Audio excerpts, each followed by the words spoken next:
શિવમ વિદ્યાલય માંજલપુર ખાતે શંકરલાલ ત્રિવેદી દ્વારા એસએસસી બોર્ડની પરીક્ષા આપનાર વિદ્યાર્થીઓને કુમકુમ તિલક કરવામાં આવ્યું હતું. સાથે તમામ બાળકોનું મોં મીઠું કરાવીને પ્રવેશ આપવામાં આવ્યો હતો. વિદ્યાર્થીઓને આત્મવિશ્વાસ સાથે પરીક્ષા આપવા પ્રેરણા આપી હતી. તેમની ઉજ્જવળ સફળતા માટે પણ શુભકામનાઓ પાઠવવામાં આવી હતી. આ પ્રસંગે શાળાના શિક્ષકો અને સ્ટાફ વગેરે ઉપસ્થિત રહ્યા હતા અને વિદ્યાર્થીઓની હિંમત તેમજ પ્રોત્સાહન પૂરું પાડ્યું હતું. શાળામાં સકારાત્મક અને ઉત્સાહભર્યો માહોલ સર્જાયો હતો, જે વિદ્યાર્થીઓ માટે પ્રેરણાદાયી બન્યો. શિવમ વિદ્યાલય દ્વારા હંમેશા વિદ્યાર્થીઓના સર્વાંગી વિકાસ અને શૈક્ષણિક ઉત્તમતા માટે પ્રયત્નશીલ રહેવાની પ્રતિબદ્ધતા વ્યક્ત કરવામાં આવી હતી. બ્લોક નંબર નીચે છે 35 થી છે 35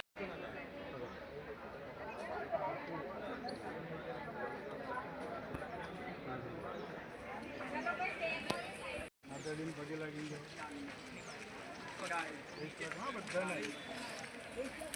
टॉप टेबल जवान हाँ के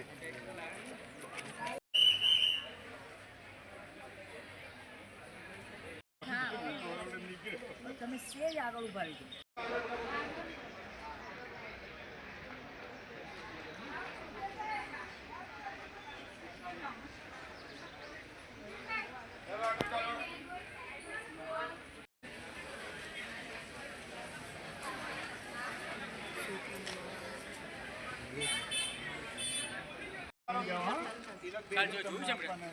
ના મુજબ મળી ગયા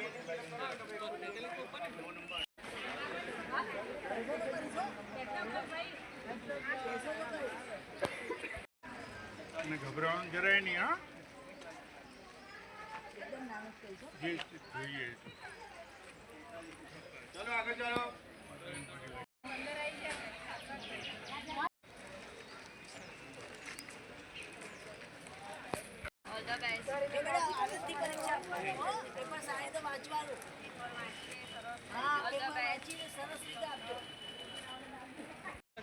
तैतालीस ऊपर जाओ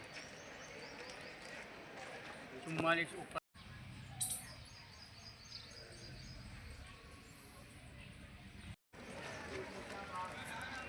ચાલ બેટા ઓય એક લગા એવો ના ખાતો તો નહીં લેવાનો આગળ ચાલો બેગ ક્યાં મૂકી દો ઓટલા ઉપર આ 2026ની એસએસસીની પરીક્ષાથી શરૂ થાય એસએસસી અને એચએસસીની કહેતા મને આનંદ થાય છે કે હાલના વડાપ્રધાન જે નરેન્દ્ર મોદી છે અને એ વખતે શિક્ષણ મંત્રી અહીંયા સીએમ હતા અને શિક્ષણ મંત્રી આનંદીબેન પટેલ હતા. એ લોકોએ આ નાના ભૂલકાઓ પોતાની શાળામાંથી બીજી શાળામાં જાય એટલે ગભરાટ અનુભવે અથવા ગભરાઈ જાય એના માટે બધી શાળાઓ કેન્દ્રો ઉપર બાળકોને પુષ્પગુચ્છ આપીને મોં મીઠું કરાવીને સ્વાગત કરવાની એક પ્રણાલી પાડેલી છે.